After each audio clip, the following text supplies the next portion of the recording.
Ready or not, here we come, getting down on the one which we believe in. Can I get it on my good foot? Good God. But time I get down one time. Nothing can stop us now.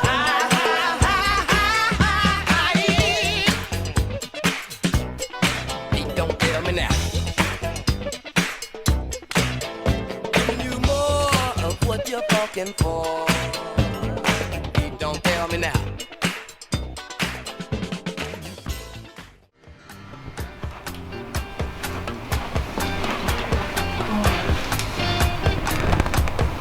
Alright, I'm speed on all cameras. Dr. Westbrook, scene 1, take 1.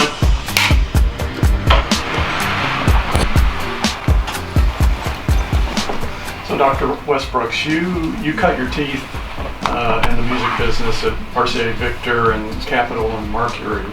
What kind of experiences did you have working for them in those days as you were coming up in the business?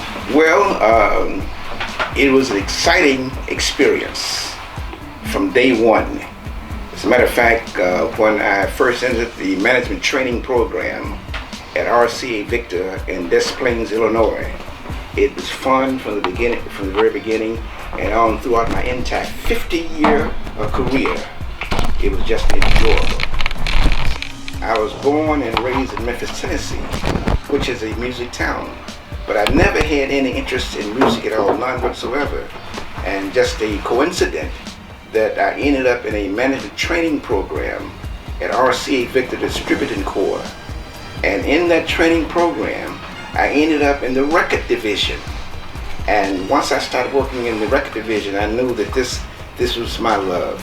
And that's when I started working with some product from Elvis Presley, who was a homeboy at that particular time. Also, Sam Cooke. That was the beginning.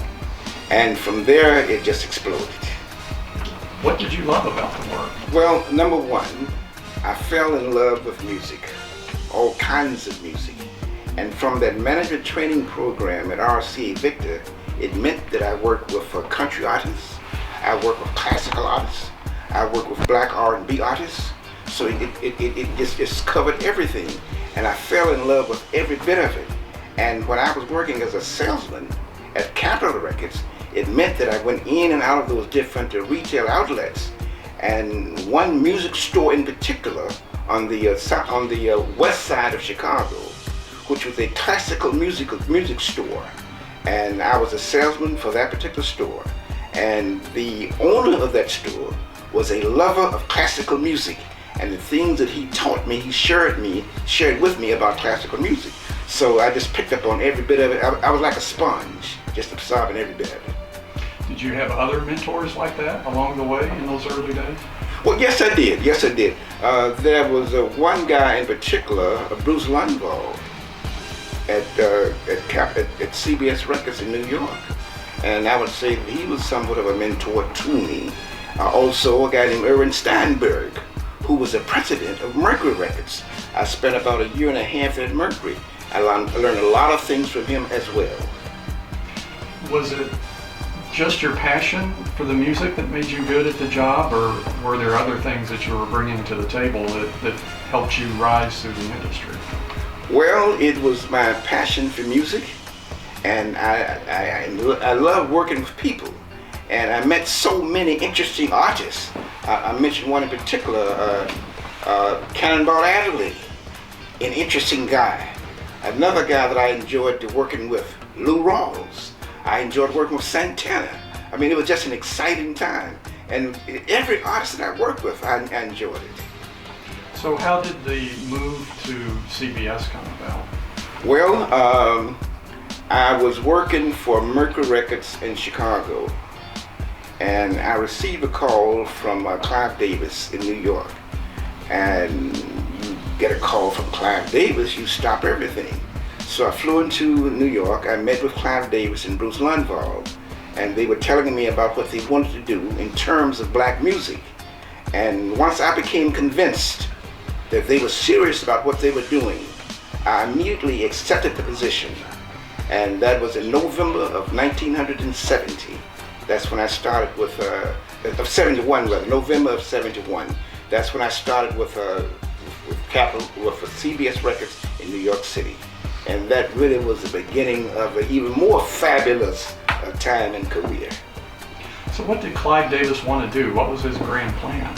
Well, as you know, Clive Davis had a very strong ego, and he had captured the rock business, he had captured the country business, and he had also had captured all categories except black music, and he wanted it all.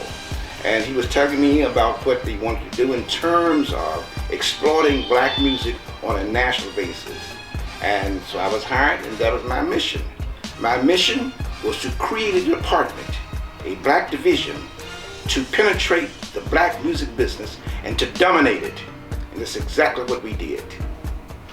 But they called it special markets, right? It was called special markets. As a matter of fact, when I was hired, he came up with that little cute term, special markets, meaning really just black music, but that little cute term, special markets.